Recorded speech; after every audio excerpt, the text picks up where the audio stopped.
किराएदार बेटा। उठ जा नालायक, सुबह के 8 बजने को है। तुझे एग्जाम नहीं देना क्या? थोड़ी देर और सोने दीजिए ना पापा। तू उठता या फिर मैं तेरे ऊपर पानी फेंकूं? रोज गधों की तरह सोता रहता है, पेपर की कोई टेंशन ही नहीं है। और एक हमारा समय था जब हम पेपर में फेल होने के डर से रात भर पढ़ा करते थे, सो ही नहीं पाते थे। तो क्या आप उसका बदला मुझसे लेंगे? मैं 15 मिनट बाद उठ जाऊंगा, आप प्लीज जाइए, मुझे डिस्टर्ब मत कीजिए। इतना कहकर रौनक रजाई ढककर फिर से सो जाता है। तू वैसे नहीं मानेगा, रुक मैं अभी पानी लेकर आता हूँ। बस फिर क्या था, इतना कहकर वो भागते हुए बाथरूम में जाते हैं और पानी की एक बड़ी सी बाल्टी लाकर रौनक के ऊपर फेंक देते हैं। पानी पड़ते ही रौनक झट से उठ जाता है। ये आपने क्या किया पापा? अब तो उठेगा नहीं तो यही करना पड़ेगा ना। वैसे थैंक्स डैड, आपके कारण ना अब मुझे नहाने की भी जरूरत नहीं पड़ेगी। चलिए अब आप माँ से बोलकर मेरे कपड़े निकलवा दीजिए, तब तक मैं ब्रश कर लेता हूँ। वैसे कल ना आप एक काम और करना, नहलाने के साथ साथ मुझे ब्रश भी करवा देना। ये ब्रश करने में ना मुझे बहुत आलस आता है। रौनक की बातों से अरविंद का मुंह खुला का खुला रह जाता है। वो अपनी पत्नी कमला के पास जाता है और रौनक की हरकतों के बारे में बताता है, जिसे सुन उसकी पत्नी हंसने लगती है। तुम अपने बेटे को समझाने के बजाय हंस रही हो। रौनक बच्चा है, धीरे धीरे सुधर जाएगा, आप क्यों उसके पीछे पड़े रहते हो? अभी नहीं सुधरेगा तो कब सुधरेगा? 10वीं क्लास में है रौनक, वो अब कोई बच्चा नहीं रहा। अरविंद की इतना बोलते ही वहाँ रौनक भी आ जाता है। क्या डैड, मैंने आपको एक काम दिया था वो भी नहीं हुआ आपसे। अरे क्या हुआ बेटा? माँ, मैंने डैड से बोला था कि वो आपको बोलकर मेरे स्कूल की यूनिफॉर्म निकाल दे, लेकिन मेरे पीछे पड़ने के अलावा इनसे एक काम ढंग से नहीं होता। देख रही हो कमला, देख रही हो अपने लाडले को? अरे आप चुप रहिए जी। चलो बेटा, मैं तुम्हें कपड़े निकाल कर दे देती हूँ बस। ऐसे ही साल पर साल बीतते जाते हैं, लेकिन रौनक के रवैये में कोई बदलाव नहीं आता।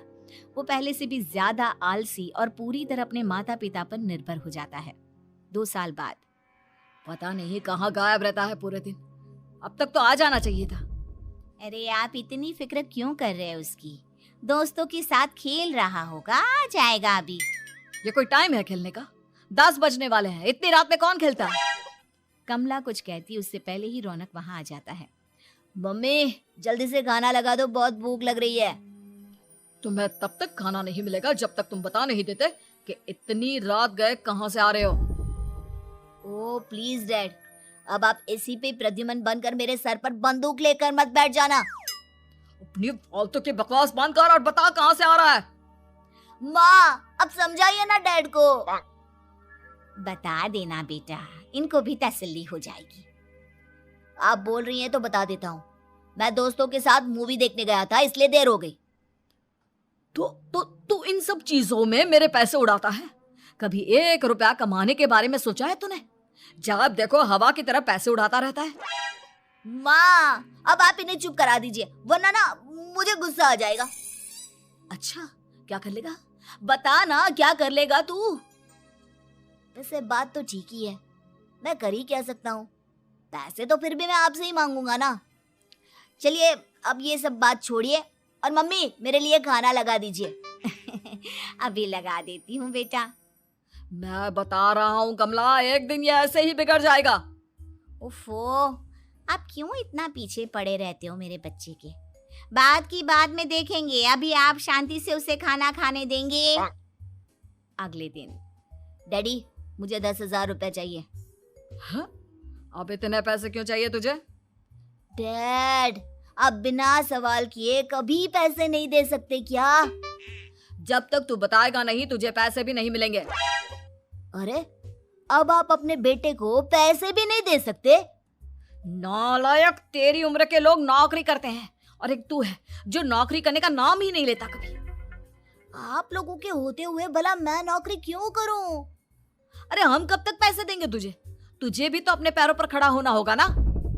कौन सा उधार के पैरों पर खड़ा हूँ? अपने ही तो पैरों पर खड़ा हूँ मैं। इसी तरह रौनक दिन प्रतिदिन लापरवाह होता जाता है।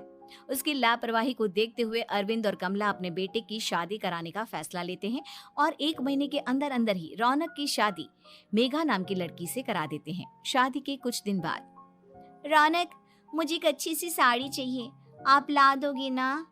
हाँ, क्यों नहीं। कितने तक की आती है साड़ी? यही करीब 5,000 तक की।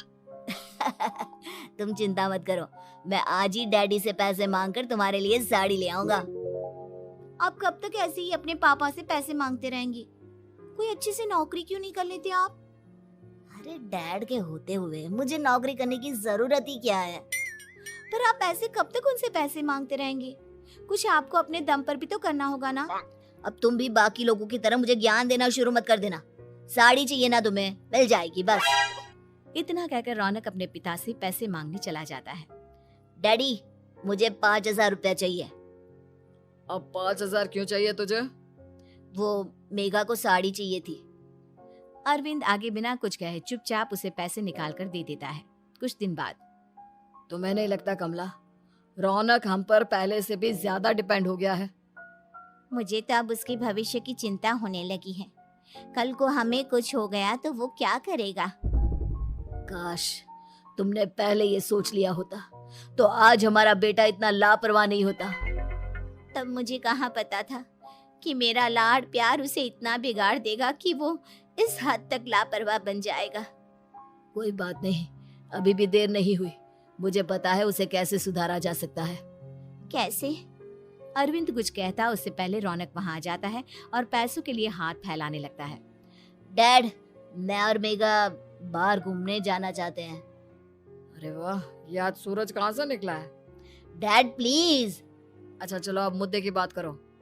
मुझे अब 25,000 चाहिए। अब तुम्हें 1 रुपया भी नहीं मिलने वाला।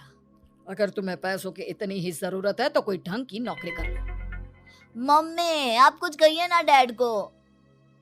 बेटा, वो गलत क्या बोल रहे हैं? ये सब हम तेरे भले के लिए ही तो कर रहे हैं। मम्मा, मैंने बताया ना आपको, मुझे नहीं करनी कोई जॉब वॉब। तो ठीक है, निकल जाओ हमारे घर से। तुम्हारे जैसे लोगों के लिए मैंने ये घर खड़ा नहीं किया है। जितना ये घर आपका है ना, उतना ही मेरा भी है। मैं कहीं नहीं जाने वाला। जाना तो पड़ेगा ही तुझे, क्योंकि अब मैं तेरा कोई भी खर्चा नहीं उठाने वाला। ठीक है, मत उठाइए मेरा खर्चा, मैं अपने दम पर भी जी सकता हूँ। तो बेशर्मों की तरह अब तक यहाँ क्यों खड़ा है? अपना सामान ले और निकल जाए यहाँ से। रौनक पैर पटकते हुए वहां से चला जाता है। घर से निकालना जरूरी है क्या उसे? बिना पैसों के कौन रखेगा उसे किराए पर? अगर उसका भविष्य सुधारना है तो हमें अपने दिल पर पत्थर रखकर ये कदम उठाना ही होगा।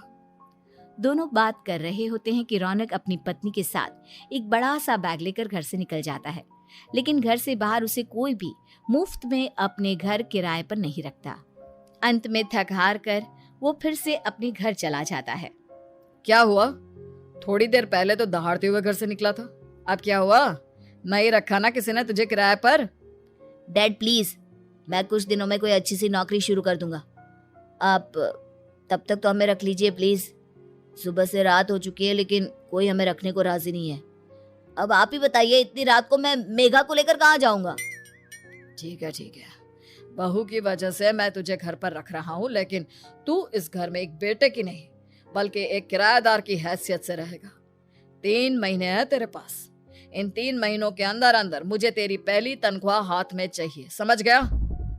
पक्का डैड, इन 3 महीनों के अंदर अंदर तो कोई बढ़िया सी नौकरी ढूंढ ही लूंगा मैं। ऐसे ही धीरे धीरे समय बीतने लगता है और अरविंद के दिए 3 महीनों में से 2 महीने बीत चुके होते हैं। पापा जी ने हमें 3 महीने दिए थे, जिसमें से 2 महीने तो बीत चुके हैं। अब ये आखिरी महीना बचा है। अरे तुम चिंता मत करो, आज मेरा ना 2 जगह इंटरव्यू है, दोनों में से कहीं ना कहीं तो जॉब लग ही जाएगी। अच्छा, all the best. Raunak interview के लिए निकल जाता है, जिसके बाद शाम में रौनक घर आता है। कैसा गया इंटरव्यू? आपकी नौकरी लगी या नहीं? अरे पहले सांस तो ले लेने दो अच्छे से। बताइए ना, मुझसे तो जरा भी इंतजार नहीं हो रहा है। वो दरअसल बात यह है कि मेरी नौकरी तो लग चुकी है लेकिन पैसे बहुत कम है। कितने पैसे हैं? 15,000। इतने में अरविंद और कमला मिठाई का डिब्बा लेकर आ जाते हैं। बधाई हो बेटा। हम जानते थे तेरी जॉब जरूर लगेगी। लेकिन मेरी सैलरी बहुत कम है मम्मा। कम है तो क्या हुआ, धीरे धीरे बढ़ जाएगी। हाँ बेटा, हम तो बस चाहते थे कि तू अपने पैरों पर खड़ा हो जाए। मतलब अब आप मुझे घर से नहीं निकालेंगे? नहीं, ये सब हमने तुझे जिम्मेदार इंसान बनाने के लिए किया था। Thank you mummy papa. अगर आप दोनों ऐसा नहीं करते तो मुझे कभी अपनी जिम्मेदारियों का एहसास तक नहीं होता। आज आपने मुझे सिखा दिया कि इंसान का अपने पैरों पर खड़ा होना भी जरूरी होता है।